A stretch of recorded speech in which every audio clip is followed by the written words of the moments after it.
Good morning. I wanted to talk about my driving. I'm a good driver, really, I am.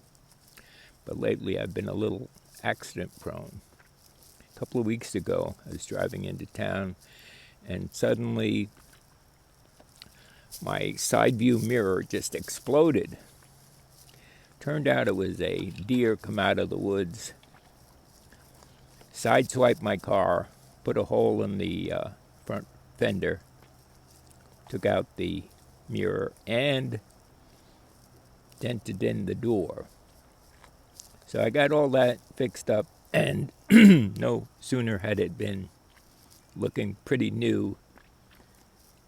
I was sitting at an intersection the other day, waiting to make a left turn, and the guy behind me in a pickup truck decided he would, instead of trying to go around me, try to go through me or over me or something.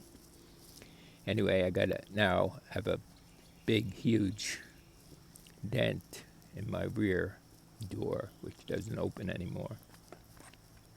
All of this got me to thinking about the very first accident I was ever in, which was back in Jackson Heights in 1971. I was working for an outfit called Air King TV Service, which, as the name implies, repaired televisions. In those days, people repaired their televisions more than they do today.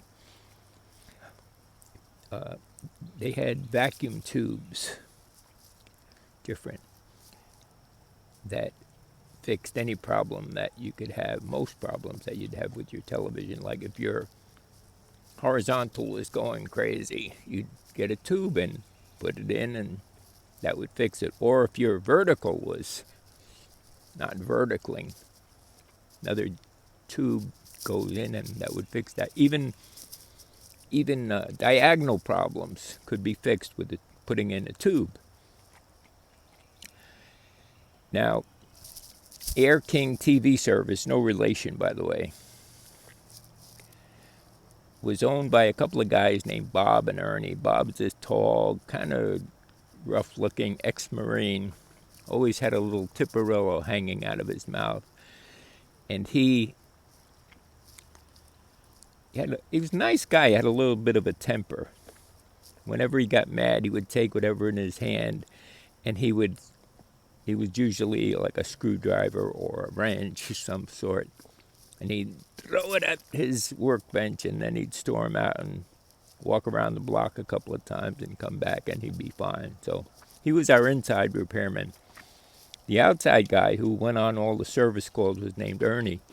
And when I first met Ernie, he was wearing these really thick glasses, and eventually he got a set of contact lenses, which were a fairly new invention at the time.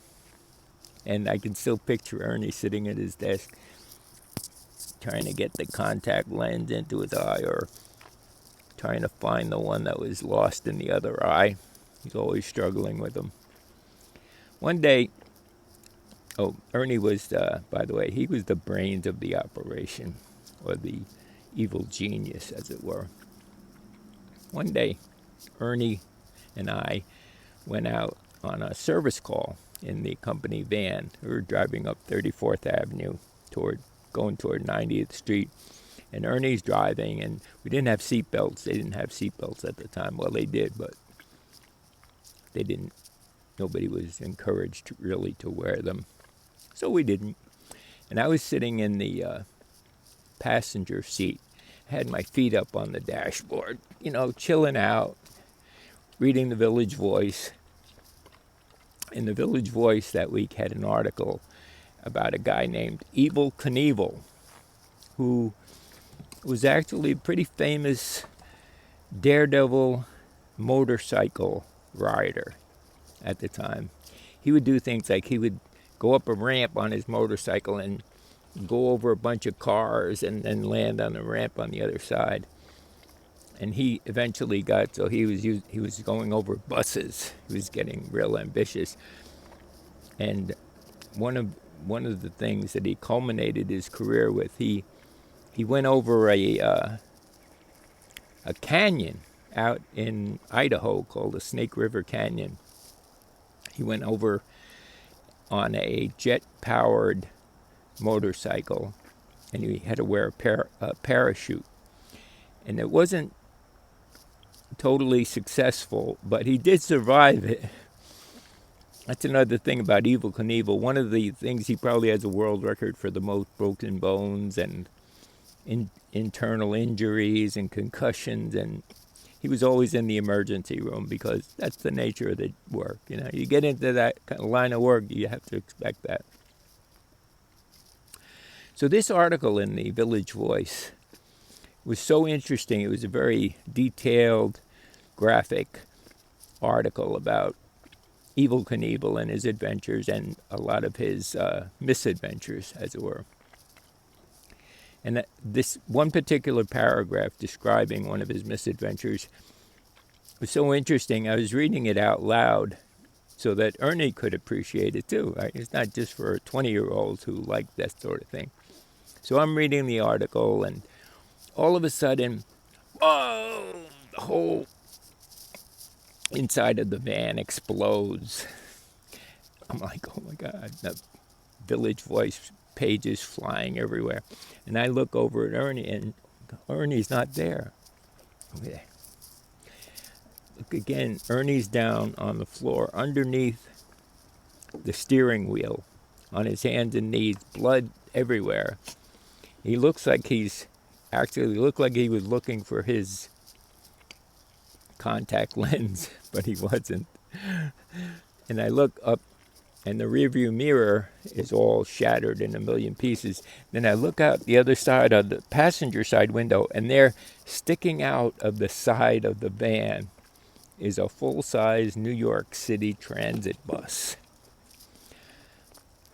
If we had been a split second later to that intersection, I would have been sitting over in Ernie's lap, or worse. So the first thing I had to do was patch up Ernie. And the only thing I had to do that was carrying with me a red bandana, bright red bandana, which was the style at the time. And so I patched up Ernie's head. It turned out to be not much more than a scratch. The police and the ambulance arrived soon, and they took him to the hospital and put a proper bandage on his head. I heard somebody in the crowd that had gathered around saying, I hope there wasn't anybody in that passenger seat. That was me, but I was fine. I had my feet up on the dashboard, and that sort of braced me against everything. Now, Ernie retired soon after that. He got an inheritance, a family inheritance. His family apparently was, ironically, in the car part manufacturing business. And so he got his money, and he got out and left the business to Bob, who probably ran it into the ground by only charging $4.50 for a service call. We had these business cards that said $4.50, but Ernie never left a service call without charging for 2 or 3 extra tubes, or taking the whole television in and saying, oh, this has got to go into the shop. It's going to be $20, $30. I got out of the TV repair business soon after that. But now, whenever I leave my driveway in the morning, I think of Evel Knievel going up that ramp over the Snake River Canyon, thinking, wonder what's going to happen now. Have a great day, everybody.